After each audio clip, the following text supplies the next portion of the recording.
Olá, querido amigo, irmão, ouvinte, simpatizante do canal. Graça e paz seja contigo, com a sua família e com todos ao redor de você.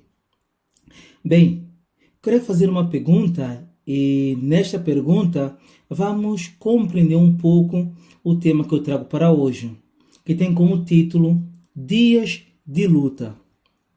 Bem, como seria a igreja no tempo do fim? Como estaria o mundo aguardando a segunda vinda de Cristo? A Bíblia nos diz que nada é novo debaixo do sol. Assim como foi no passado, também será. Mas como aplicar estas palavras ao que vai acontecer na segunda vinda de Cristo? Podemos comparar a primeira vinda com a segunda vinda. Ver como eram os tempos, como era a sociedade naquela época, assim como que será também na sociedade na segunda vinda de Cristo. É interessante que no último verso do capítulo 21 do livro de João, deixa-nos algo assim bastante a examinar. Olha o que o texto diz. E ainda muitas outras coisas há que Jesus fez, as quais, se fossem escritas por uma, creio que nem ainda no mundo inteiro caberiam os livros que se escrevessem. É interessante comparar esse texto com o livro de Mateus, capítulo 24, assim como Lucas também, dando o panorama da vinda, melhor dizendo, da segunda vinda de Cristo. Nós encontramos aspectos bastante semelhantes. Se tudo fosse detalhado, a nossa Bíblia teria que ser tamanho de uma biblioteca, das maiores que existem, porque são muitos acontecimentos, muitas coisas. Mas não quero pegar-te muito mais tempo. Vamos ver o que o primeiro advento traz-nos à mente, o que possivelmente e paralelamente acontecerá na segunda vinda. Mas interessante é que estes acontecimentos estão ligados à própria vida de Cristo. Quando? A sua juventude. Vejamos o que diz no livro. Qual seria o livro, queridos? Nem o mais, nem o menos do que o desejado de todas as nações. Neste livro nós encontramos algo bastante importante. Este livro, que faz parte das coleções do Espírito de Profecia, da escritora Ellen G. White, traz bastante coisas importantes para nós. E com este capítulo 9 deste livro, nós encontramos coisas bastante importantes. Aliás, mesmo desde o primeiro capítulo até este, nos mostram como será o povo na segunda vinda de Cristo. Preste atenção como será a igreja. E olhe para a tua igreja e faça a comparação com aquilo que nós vamos ver. Eu não vou parar para comentar nada, apenas vou relatar o que o texto diz e você, pessoalmente, pode acompanhar estas passagens todas, tanto na internet, pode chegar na publicadora, quer seja no Brasil, quer seja em Portugal, seja onde você estiver, pode acompanhar essa leitura do capítulo 9 do livro O Desejado de Todas as Nações, ligados, claro, à luz maior que é a Bíblia Sagrada. Veja o que diz. Desde os mais tenros anos, a criança judia era rodeada pelas exigências dos rabinos. Prescreviam-se regras rígidas para cada ato, até nos mais pequeninos pormenores da vida. Sob a direção dos mestres das sinagogas, os jovens eram instruídos nos inúmeros regulamentos que, como israelitas ortodoxos, se esperava que observassem. Jesus, porém, não se interessava por essas coisas. Desde a infância agia independentemente das leis dos rabinos. Estudava constantemente as escrituras do Velho Testamento e as palavras, assim diz o Senhor, estavam sempre nos seus lábios. À medida que o seu espírito se apercebeu das condições do povo, viu que as exigências da sociedade e as de Deus estavam em constante conflito. Os homens estavam a afastar-se da palavra de Deus e a exaltar teorias da sua própria invenção. Observavam ritos tradicionais que não tinham nenhuma virtude. O seu culto era uma mera rotina de cerimônias. As sagradas verdades que se destinavam a ensinar eram desconhecidas pelos adoradores. Jesus via que, nos seus serviços destituídos de fé, não encontravam paz. Não conheciam liberdade de espírito que lhes adviria de servir a Deus em verdade. Jesus viera para ensinar o significado do culto a Deus e não podia sancionar a mistura de exigências humanas com os preceitos divinos. Não atacava os preceitos ou práticas dos outros mestres, mas, quando o reprovavam, por causa dos seus próprios hábitos simples, apresentava a palavra de Deus em justificação da sua conduta. Por todos os meios brandos e submissos, Jesus procurava agradar aqueles com quem entrava em contato. Por ser tão amável, nunca incomodando ninguém, os escribas e anciãos julgavam que seria facilmente influenciado pelos seus ensinos. Insistiam com ele para que aceitasse as regras e tradições que tinham sido transmitidas desde os antigos rabis. Mas Jesus pedia para as mesmas a autorização da Santa Escritura. Estava pronto a ouvir toda a palavra que sai da boca de Deus. Não podia, entretanto, obedecer às invenções dos homens. Parecia conhecer as Escrituras do princípio ao fim e apresentava-as na sua verdadeira significação. Os rabis envergonhavam-se de ser ensinados por uma criança. Pretendiam que o seu ofício era explicar as Escrituras e a ele competia citar as suas interpretações. Indignavam-se por ele se opor às suas palavras.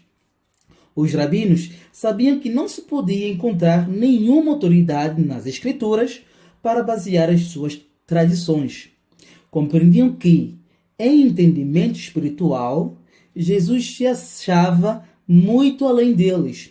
Zangavam-se, no entanto, porque ele não obedecia aos seus ditames. Não podendo convencê-lo, procuraram José e Maria, expuseram-lhes a sua atitude de insubmissão.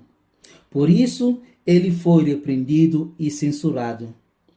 Desde muito tenra idade, Jesus começara a agir por si na formação do seu caráter e nem mesmo o respeito e o amor aos pais o podiam desviar de obedecer à palavra de Deus. Está escrito: era a sua razão para cada ato que destoasse dos atos ou dos costumes habituais. A influência dos rabinos, porém, tornou a sua vida amarga. Mesmo na sua juventude, teve que aprender a dura lição do silêncio e da paciência no sofrimento. Os seus irmãos, como eram chamados os filhos de José, punham-se ao lado dos rabinos. Insistiam que a tradição deveria ser seguida, como se fossem ordens divinas. Consideravam até os preceitos dos homens como mais importantes do que a palavra de Deus e ficavam muito aborrecidos com a facilidade de Jesus em distinguir entre o falso e o verdadeiro.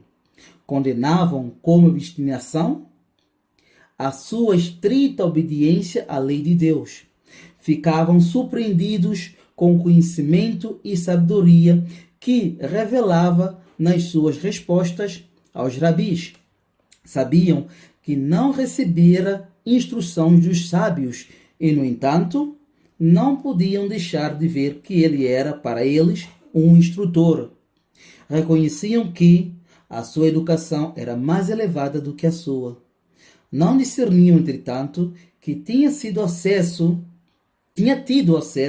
à árvore da vida, fonte de saber que eles desconheciam.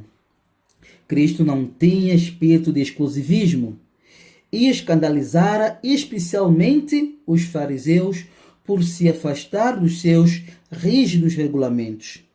Encontrara os domínios da religião cercados por uma alta muralha de exclusivismo, como assunto demasiado santo para a vida diária.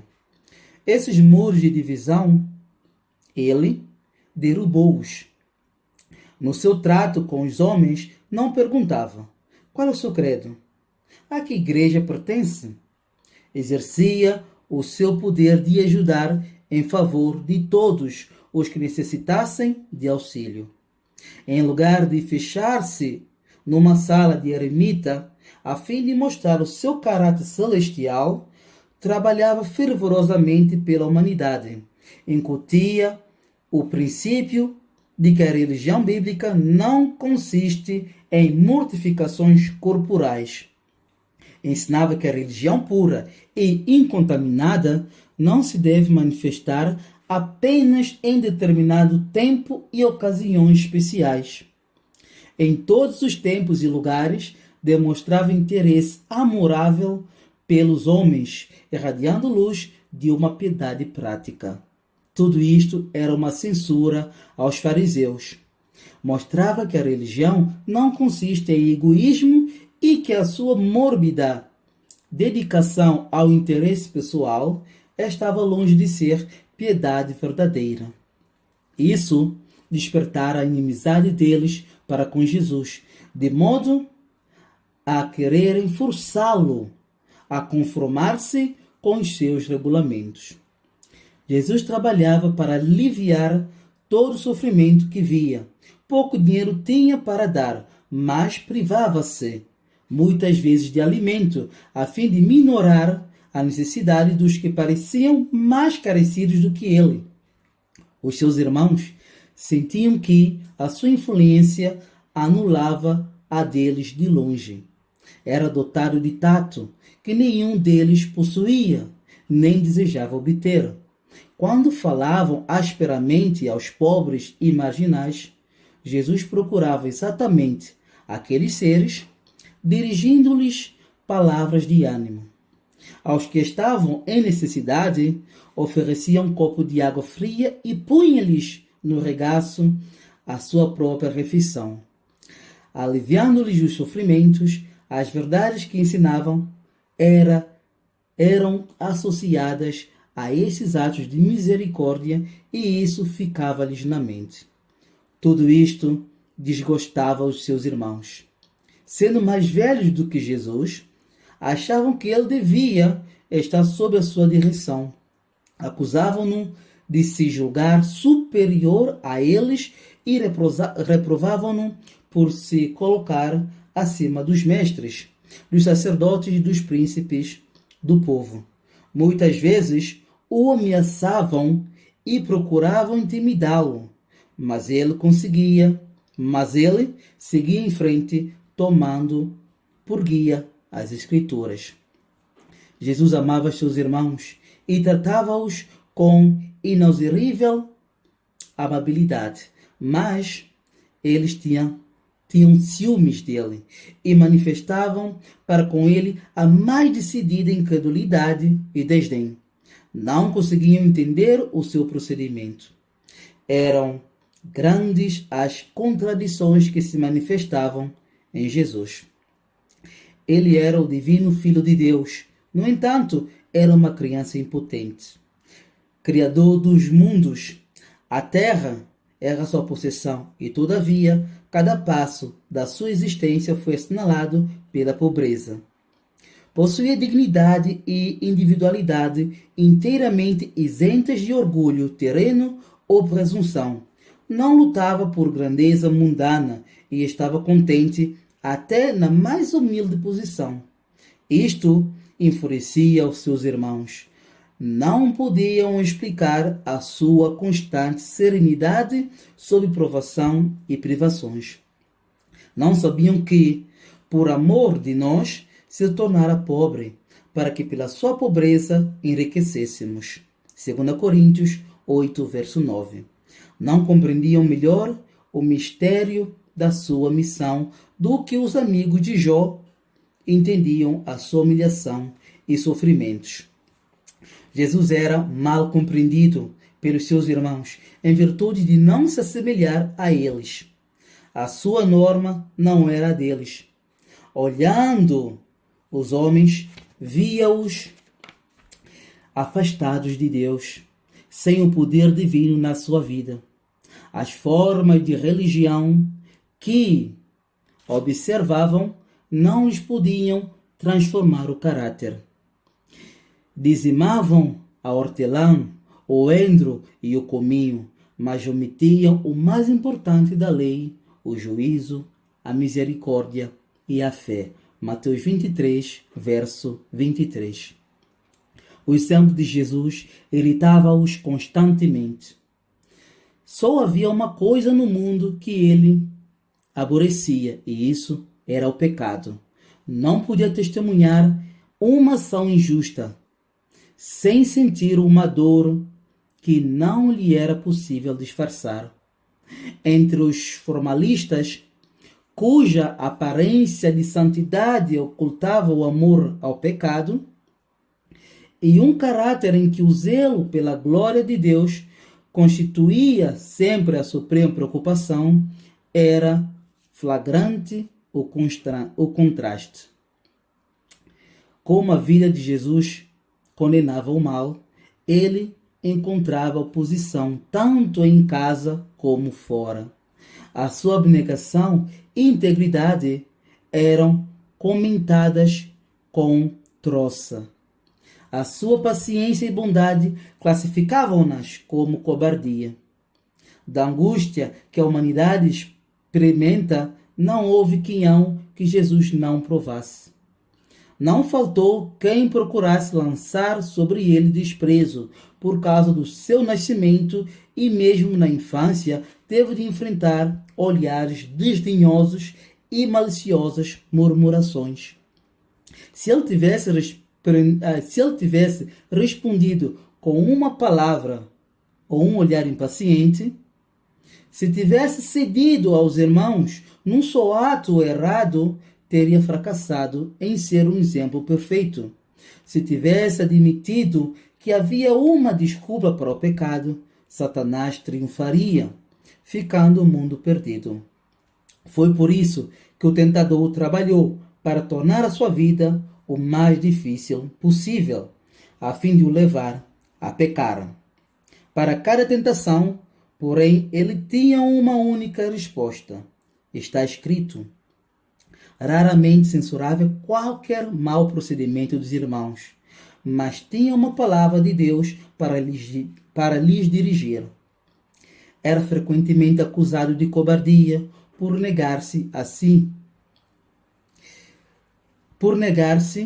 e unir-se a eles em algum ato proibido. A sua resposta, no entanto, era: está escrito. O temor do Senhor é sabedoria, e o apartar-se do mal é inteligência. Jó 28, verso 28. Havia alguns que o procuravam, sentindo-se em paz na sua presença. Muitos, no entanto, evitavam-no, pois sentiam-se reprovados pela sua vida imaculada. Os jovens companheiros insistiam em que fizesse como eles. Jesus era inteligente e alegre. Gostavam de sua companhia e aceitavam as suas sugestões, mas impacientavam-se com os seus escrúpulos e declaravam-no estrito e rígido. Jesus respondia: está escrito. Como purificará o mancebo o seu caminho? Observando-o conforme a tua palavra. Escondi a tua palavra no meu coração para eu não pecar contra ti. Salmo 119, 9 e 11. Perguntavam-lhe muitas vezes: por que te aplicas a ser tão singular, tão diferente de todos nós? Está escrito, disse a ele, bem-aventurados que trilham caminhos retos e andam na lei do Senhor. Bem-aventurados os que guardam os seus mandamentos e o buscam de todo o coração, e não praticam iniquidade, mas andam nos seus caminhos. Salmo 119, 1 a 3. Quando interrogado acerca do motivo por que não tomava parte nos frívolos passatempos dos jovens de Nazaré, dizia, está escrito, folgo mais com o caminho dos teus testemunhos do que com todas as riquezas. Nos teus preceitos meditarei e olharei para os teus caminhos. Recriar-me-ei nos teus estatutos, não me esquecerei da tua palavra. Salmo 119, 14 a 16. Jesus não entrava em disputa pelos seus direitos. Muitas vezes, por ser voluntário e não se queixar, o seu trabalho era desnecessariamente mais penoso. No entanto, não fracassava nem ficava desanimado. Vivia acima dessas dificuldades, como a luz da face de Deus. Não se vingava quando era tratado rudemente, mas sofria com paciência o insulto. Repetidamente lhe era perguntado: por que te submetes a ser tão maltratado, até pelos teus irmãos?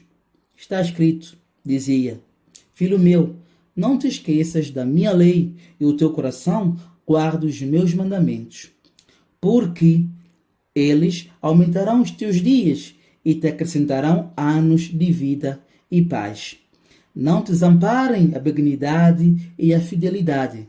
Ata-as ao teu pescoço, escreve-as na tábua do teu coração, e acharás graça e bom entendimento aos olhos de Deus e dos homens. Provérbios 3, versos 1 a 3.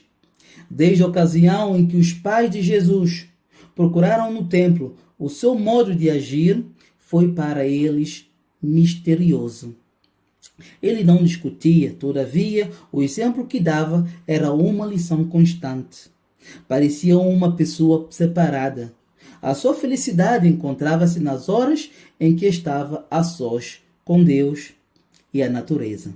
Sempre que lhe era concedido esse privilégio, afastava-se do sítio onde trabalhava e ia para o campo, meditar nos verdes vales, a entreter comunhão com Deus na encosta da montanha ou entre as árvores da floresta.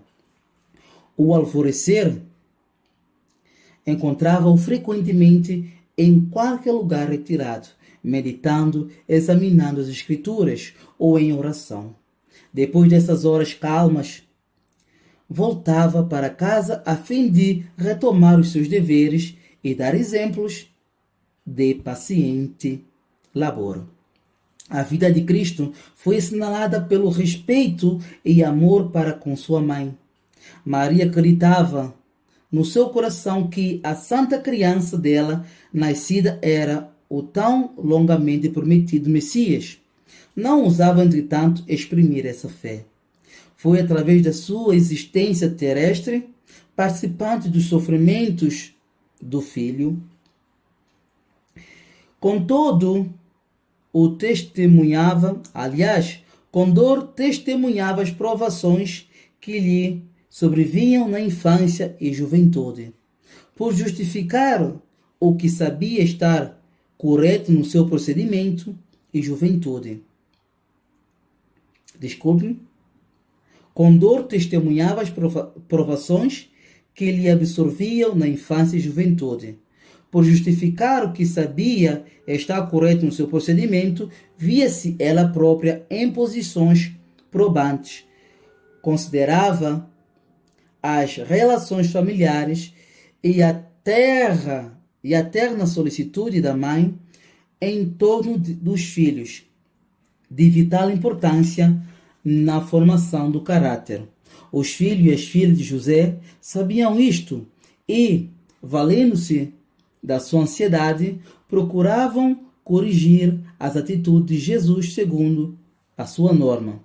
Maria argumentava muitas vezes com Jesus e insistia que se conformasse com os usos dos rabis. Ele, porém, não podia ser persuadido a mudar os seus hábitos de contemplar as obras de Deus e procurar aliviar os sofrimentos dos homens ou mesmo dos animais. Quando os sacerdotes mestres pediam ajuda a Maria para controlar Jesus, ela ficava muito perturbada, mas sentia paz no seu coração quando ele lhe apresentava as declarações das Escrituras que apoiavam o seu modo de proceder. Por vezes, ela vacilava entre Jesus e os seus irmãos, que não acreditavam que ele era o verdadeiro, que ele era o enviado de Deus. No entanto, as provas de que o seu caráter era divino eram abundantes. Ela via-o sacrificar-se pelo bem dos outros.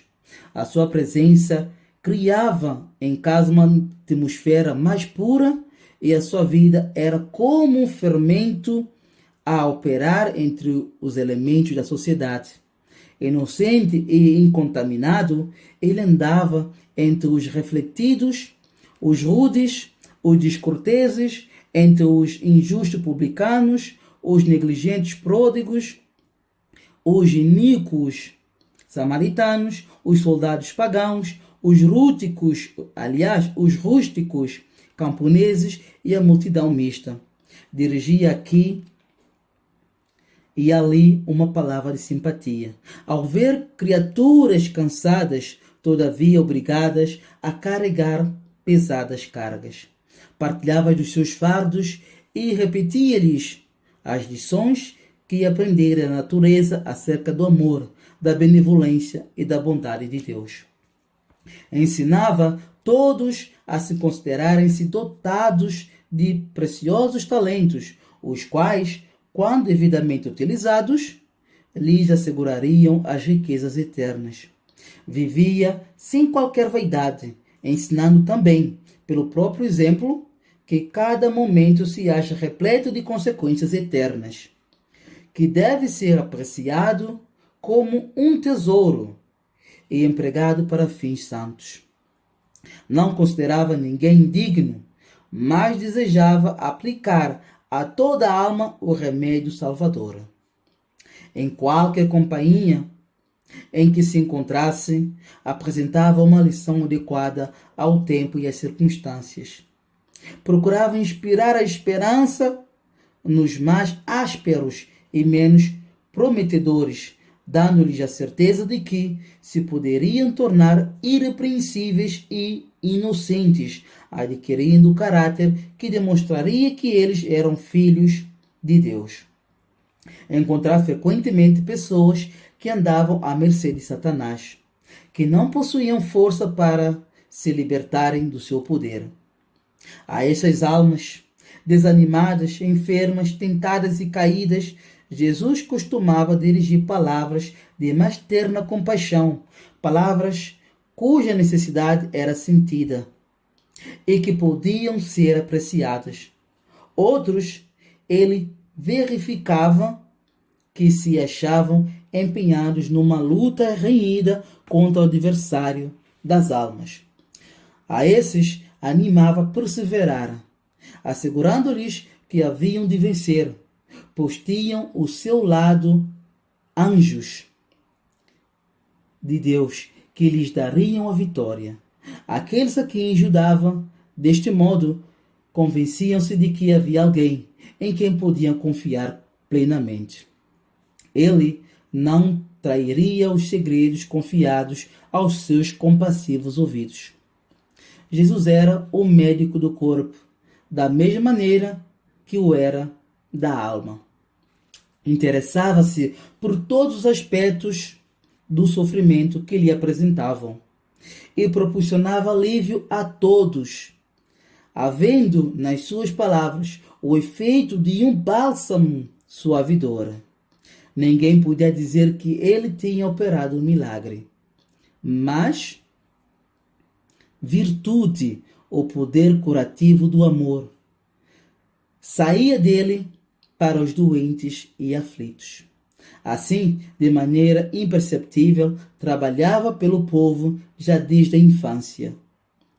E foi por isso que, ao começar o seu ministério público, havia tantos que o escutavam alegremente. Todavia, Jesus atravessou sozinho a infância, a mocidade, os anos que se seguiram. Na sua pobreza e fidelidade, pisou sozinho o lagar. E do povo não vê ninguém com ele. Carregou o tremendo peso da responsabilidade pela salvação dos homens. Sabia que, se a raça humana não mudasse os seus princípios e desígnios, todos estariam perdidos. Isto era o peso da sua alma, e ninguém podia avaliar a carga que sobre ele repousava. Profundamente decidido, realizou o objetivo da sua vida, a fim de servir à luz dos homens. Estes são traços de caráter que um verdadeiro filho de Deus deve levar neste tempo. Deve apresentar-se diante de Deus nesse tempo. Caráter altruísta, abnegado, paciente e sofredor. Contanto isso, estejam prontos para sermos manipulados, impingir coisas na nossa mente que não está de acordo com a conformidade com a palavra de Deus. Sermos de alguma forma e de muitas maneiras influenciados a tomar posições e decisões que não são de acordo à vontade de Deus. Muitas das vezes, até mesmo os nossos líderes e parentes da família vão nos acusar, assim como aconteceu com ele. Muitas das vezes, incompreendidos. Muitas das vezes, mal interpretados. E nesse período, precisamos sofrer pacientemente. Nesse tempo, precisamos de todo o coração movermos a Deus. Como vimos, ele se alegrava quando estava sós, diante de Deus e na natureza. Num tempo como esse, Deus nos chama para deixarmos as cidades e povoados para lugares mais retirados, onde podemos estar em sintonia com Deus da natureza e ali aprender com Ele o segredo de uma vida fiel e íntegra. Mas, ao mesmo tempo, procurar salvar aqueles que se encontram mergulhados no pecado e vigiando constantemente para nós não, de alguma forma, ajudar alguém que está a precisar de ser carregado, ou melhor, de procurar levar alguém a pecar, ou melhor, fazer com que o fardo de alguém esteja mais pesado. Precisamos, nesse tempo, ser homens e mulheres em Cristo Jesus.